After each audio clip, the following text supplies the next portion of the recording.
Bonjour messieurs dames et bienvenue dans cette vidéo de récupération. Et aujourd'hui, regardez ce que j'ai eu. Un serveur HP sur une plateforme AMD avec 2 Opteron.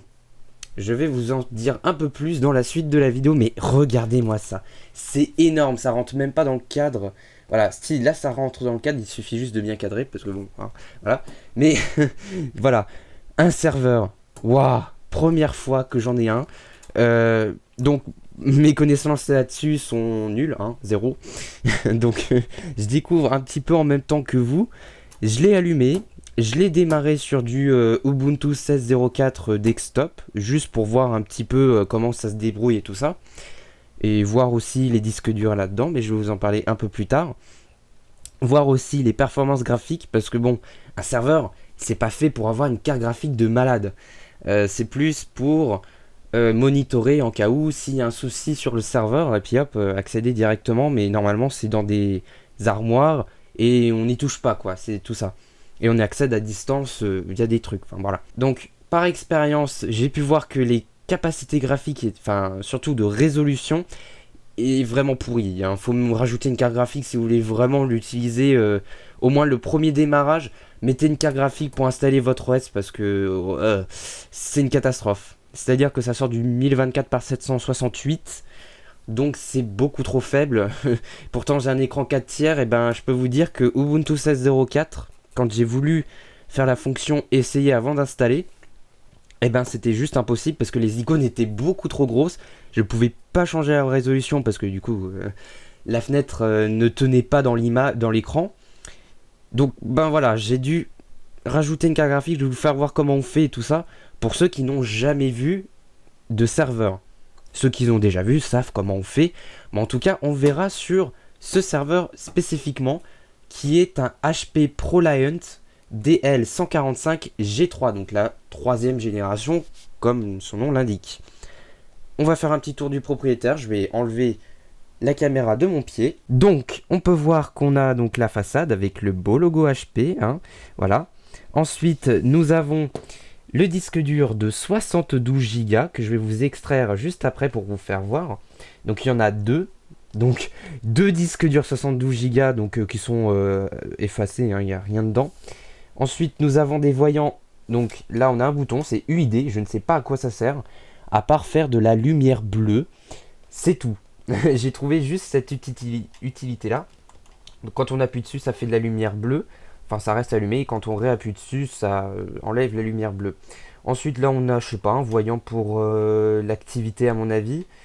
Là ici nous avons l'activité du réseau 1 et du réseau 2. Enfin de l'Ethernet 1 à l'Ethernet 2. Ensuite nous avons le disque dur. Alors est-ce que c'est le disque dur? Alors il y a un 2 devant. Ou ah non ça c'est le réseau, je suis perdu.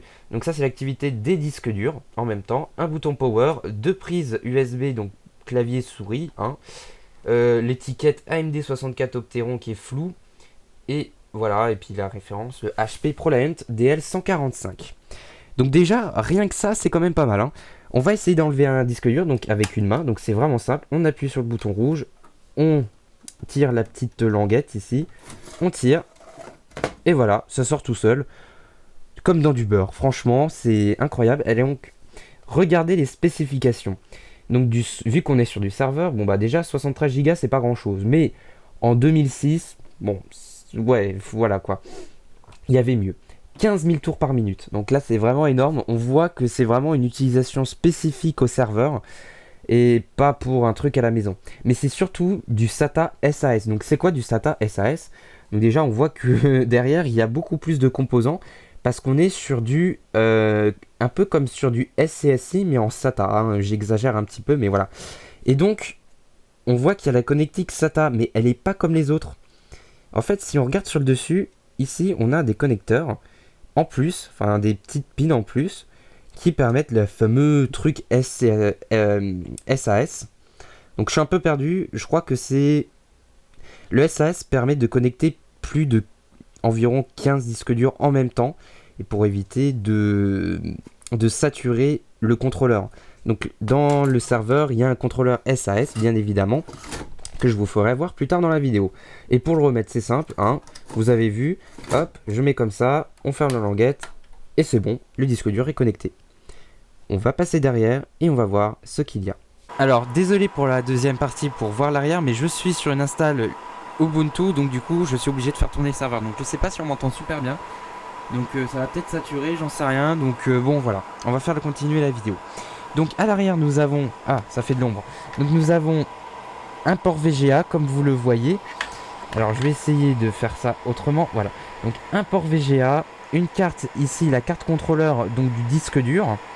Du SATA SAS, donc c'est comme du SSI, comme je vous l'ai dit auparavant, hein. J'ai fait mes petites recherches pendant l'éclipse, hein, qui était très longue dans la vraie vie, mais bon, c'est pas grave. Ensuite, nous avons ici un port RS232, enfin un port série, quoi. Ensuite, nous avons dans ce tas de câbles que j'ai pas envie de bouger parce que j'ai peur d'arracher un truc, deux ports PS2, donc souris clavier, donc qui est déjà peuplé. Ici, donc il y a deux ports USB. Au-dessus, il y a un port Ethernet qui est spécifique pour le... C'est un port maintenance en 10 ou 100 mégabits par seconde, donc c'est pas mal. Ici, nous avons deux ports Ethernet, du coup 1 gigabit. Donc là, il y en a un qui est déjà branché à mon PC là-haut pour pouvoir fournir une connexion Internet. Et là, ici, c'est l'emplacement pour mettre des extensions. Donc là, j'ai mis une carte graphique, parce que je vous l'ai déjà dit auparavant que celle intégrée dans le serveur a un affichage beaucoup trop faible au niveau de la résolution, ce qui fait que mon écran qui est ici, qui est trop faible par rapport à mon écran, du coup ça fait des grosses icônes, on peut pas avoir toutes les fenêtres en gros, etc., enfin en entier. Donc voilà. Donc vous avez bien vu l'arrière, je vais vous faire voir, hein, si vous voulez. Hop, c'est simple, il n'y a pas grand chose à faire voir. Et bon bah voilà. C'est un arrière de serveur, je veux dire, il n'y a pas grand chose, hein, c'est pas ça le plus important. C'est surtout l'intérieur, mais ça l'intérieur je peux pas vous faire voir, il est allumé. Je vais pas enlever la plaque parce que les ventilateurs intérieurs c'est des turbines qui font que tout le flux d'air a été designé, enfin comment dire, a été calculé pour que ce soit avec le capot fermé, pour que le flux d'air fasse son parcours, hein. Si je retire le capot, ça va se mettre à chauffer parce que les ventirades à l'intérieur, enfin les radiateurs du coup, n'ont pas de ventilateur sur eux. C'est grâce au flux d'air que ça se refroidit. Donc là, bon, je suis sur une install d'Ubuntu. Je sais que... Voilà. J'en suis à où? J'en suis à ça. Si vous avez besoin d'utiliser un mandataire HTTP, tout ça, patata, j'en ai pas besoin. Donc on va faire continuer. Donc voilà, je suis en ce moment même de installer Ubuntu Server sur un vrai serveur du coup, hein, c'est ça qui est génial, quoi, j'ai envie de dire. Donc on se retrouve après l'installation, hein, et puis je vous ferai voir l'intérieur. À mon avis ce sera d'ici demain pour moi, ou plusieurs jours encore, on sait pas. Mais voilà. Et voici l'intérieur du serveur. Donc vous voyez qu'on a les deux radiateurs en cuivre, donc des gros radiateurs en cuivre. Vous voyez la taille de ma main, hein, c'est voilà. Donc deux Opteron qui sont ici, 4 Go de RAM comme vous le voyez ici. Je sais pas si on peut voir facilement. Oui, on peut voir. Donc 4 Go de RAM, donc 2 Go chaque barrette. C'est de la ECC, c'est pas de la RAM standard. Ensuite nous avons ici 3 turbines qui fait que vous avez bien 3 turbines qui font des traces de doigts, des traces très sales. Mais en tout cas, c'est ces ventilateurs là qui font ce bruit atroce dès qu'on l'allume et qu'on se dit vivement que ça se termine. Là ici nous avons un radiateur pour je sais pas, peut-être un North Bridge, un South Bridge, je sais pas. Il y a beaucoup trop de choses sur cette carte mère. Je me suis pas beaucoup renseigné dessus, donc bon, c'est pour ça. Là nous avons quoi? Nous avons des VRM, je sais pas. Je sais pas à quoi ça pourrait correspondre. Là ici nous avons un gros composant aussi, ici. Je me suis pas renseigné vraiment, je suis vraiment à la découverte. Ça a l'air d'être proche des processeurs, donc peut-être un truc pour réguler, je sais pas, la tension. Ici nous avons pareil encore une autre puce. Là nous avons encore d'autres emplacements de RAM, mais cela c'est que si on se sert du processeur 1. Normalement, si j'ai bien compris ce qu'il y avait marqué sur la plaque. Ici, nous avons un contrôleur... Oula, il y a un cheveu dedans. La poussière. Nous avons un contrôleur Broadcom. Je crois que c'est pour l'Ethernet qui se trouve juste ici, là. derrière pour les deux ports gigabits. Bon, voilà. On a ici un port IDE. Va comprendre pourquoi. Un port IDE dans un truc aussi récent. Là, ici, nous avons les disques durs, comme vous le voyez. Donc, on voit un peu le système, je sais pas, mais en dessous, donc il y a la fiche SATA SAS. Ensuite, ça va sur du SATA. Poup, ça va ici. Ensuite, ça va faire tout ce parcours-là jusqu'à arriver...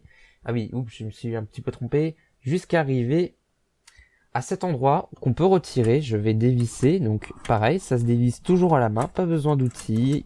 C'est très facile d'enlever ça. Et donc, vous voyez que ça se fait rapidement quand on sait y faire. Mais vu qu'on est en caméra, c'est pas facile. On soulève. Hop, voilà, je viens de débrancher la fiche. Donc c'est du port PCI 64 bits. Et là, on se retrouve avec, voilà, une carte contrôleur SATA SAS avec un chipset ARM. Comme on peut le voir, LSI logique. Je vous mettrai en pause si vous voulez. Mettez en pause pour savoir la référence. Si vous arrivez à voir après la conversion de YouTube. Donc là, vous voyez que c'est un port PCI 64 bits. Pour profiter du meilleur débit possible que peuvent fournir ce PCI là. Et du coup, ça nous montre un peu plus de composants. Donc, on se retrouve que là, il y a une puce ROM. Donc, dans le BIOS, on a vu, enfin, j'ai vu en tout cas qu'il y a PXboot, enfin, il y a ROM boot, enfin, je sais plus quoi. Il y a un truc comme ça, c'est assez spécial. Là, ici, on a deux Ventira, donc peut-être deux autres grands composants. Hein. Contrôleur, peut-être PCI et tout ça. Là, nous avons encore un autre... là, on a le BIOS, la puce. Là, on a une puce Winbond. Pareil, toujours lié au BIOS, à mon avis, je crois. Là, on a du Xilinx Spartan. Pas comme le film. Hein. This is Sparta. Non, mais c'est Sparta. Mais voilà. D'accord.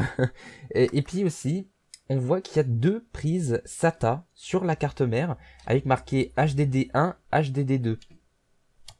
Pourquoi? Peut-être qu'il y a des versions SATA et peut-être des versions SATA SAS, j'en sais rien. En tout cas, moi je me retrouve avec ça là, une grosse fiche comme ça, SAS, avec marqué le descriptif. Je suis désolé si c'est flou, si ça tremble beaucoup, mais je suis à une main, c'est genre pas facile du tout à faire ça en vidéo. On voit qu'il y a des condensateurs, il y a la prise pour alimenter la carte mère, enfin ici et là-haut. Voilà, c'était l'intérieur du serveur. Franchement, c'est pas très... Enfin, c'est la partie la plus intéressante. Bon, je vais pas remettre ça là. Mais voilà, il y a l'alimentation. Ah oui, une alimentation qui n'est pas celle d'Advance, car nous avons une alimentation assez belle, parce que c'est assez belle. Voilà, merci beaucoup, je vous remercie à tous, au revoir, à bientôt pour une prochaine vidéo. Non, je plaisante. Qui fait quand même 650 watts maximum. Et on voit qu'il y a beaucoup plus de rails. On a le 3,3 volts 16 ampères, c'est juste énorme. 5 volts 15 ampères, c'est pareil. Le 12 volts, on a 4 rails. Donc au total, ça fait 45 watts pour les 3 premiers rails. Oui, c'est juste énorme en fait. Là, nous avons 12 ampères. Alors 18, 18, 15, 12. Le moins 12 volts, bon, qui sert à rien, mais bon, c'est pas grave. Et le plus 5 volts standby. Ce qui nous dit 650 watts maximal. C'est en effet une grosse alimentation. Vous avez vu, elle fait toute cette longueur-là. Mais en même temps, le serveur est très fin. Donc du coup, bah, faut bien adapter ça. Et nous avons de petits ventilateurs qui font un bruit atroce eux aussi pour pouvoir extraire la chaleur de l'alimentation. Vous voyez, la petite flèche, elle fait de l'intérieur vers l'extérieur et ça tourne dans le sens comme ça, vers la droite. Et nous avons en dernier, je vous réserve le meilleur pour la fin, la carte extension, donc qui nous permet de rajouter, par exemple, dans mon cas, une carte graphique en PCI Express 16X. Il y a des versions de ce serveur où il y a des PCI qui sont pas pareils, j'ai vu. Donc, encore une fois, il faut faire attention au nombre de PCI qu'on peut avoir parce que avec la lumière, on voit pas bien. On va essayer d'arranger ça. Voilà, suffisait de demander. Car il y a deux ports PCI, l'un à côté de l'autre. Et un petit morceau de PCI aussi. Alors est-ce que c'est propriétaire? Est-ce que c'est du PCI 1X? Je sais plus. Mais en tout cas, la carte que j'utilise, donc vous voyez la carte graphique en question. Vous l'avez déjà vu dans des précédentes vidéos, elle a été martyrisée dans comment démonter comment désinstaller une carte graphique. Et bah là c'est du PCI classique, j'ai envie de dire, hein, du 16X et puis basta. Hein. Qu'est-ce que vous voulez que je vous dise, hein? On voit qu'il y en a deux, donc on pourrait possiblement mettre deux cartes graphiques, enfin deux choses en PCI dans d'autres versions à mon avis. Aussi on voit qu'il y a le câble d'alimentation qui ressort de l'alimentation, là, qui est branché directement derrière. On voit un peu plus du coup. Vous voyez les ventilateurs et là la prise qui est complètement enfichée dedans, qui est scellée, voilà, avec des vis pour pas que ça bouge. Et on voit qu'il y a les traces là, sur la mousse, comme quoi que ça n'a pas bougé d'un poil pendant tout son temps d'utilisation. Voilà, encore un autre truc. Voilà, j'ai pas de définition pour ça, donc bon bah. Vous avez vu le serveur au complet, hop, ma petite lumière. Donc voilà, je vous refais voir, c'est juste immense. Et puis, bah voilà quoi, hein. Ça me fait toujours rire, les étiquettes HP, si j'arrive à faire voir, les étiquettes HP, replace with a spare et tout ça, c'est juste n'importe quoi, c'est des processeurs, c'est des ventirades, il n'y a rien d'exceptionnel. Voilà. Donc, en espérant que cette vidéo vous ait plu, je vais vous faire des vidéos prochainement sur ce serveur sur installer des OS, faire des ESX, Proxmox, enfin serveur Proxmox et tout ça. Vous faire voir le BIOS, vous faire voir les performances aussi de ce serveur, etc. etc. En vous souhaitant une bonne journée et de bon montage, et surtout de bons serveurs. Au revoir, messieurs, dames, et surtout n'oubliez pas, méfiez-vous toujours des étiquettes HP qui vous disent de le remplacer par HP. Allez, au revoir. Pour ceux qui veulent savoir un peu plus sur ce que je vous disais par rapport à la backplate du serveur avec les inscriptions dessus, et ben les voilà. Vous mettez en pause, vous additionnez, vous faites ce que vous voulez. Voilà, ça vous décrit entièrement la carte mère, en tout cas ses plus gros composants. Des configurations, Series Recovery Jumper, CMOS Jumper Setting, la panneau arrière, donc on voit bien UID Button and LED Indicator, avec mon plus bel accent anglais, l'USB 2, PS2, le port IPMI Management, voilà, ce que je vous parlais auparavant, du panel, alors c'est Unit Identification. Ah d'accord, ça sert à ça, donc c'est juste pour identifier le serveur. Ok, serial number pull tab. Donc oui, il y a une petite étiquette, voilà, il nous montre comment installer un périphérique qui n'est pas hot plug, donc mis à chaud. Installer un lecteur CD si seulement on a le truc qui le permet, moi je ne l'ai pas. Connecter les ventilateurs, ensuite installer le processeur. Donc pareil, faites pause. Vous-même, vous avez les inscriptions en bonne qualité, en 4K pour moi. Et là, pour installer de la mémoire supplémentaire. Voilà. Au revoir, messieurs, dames.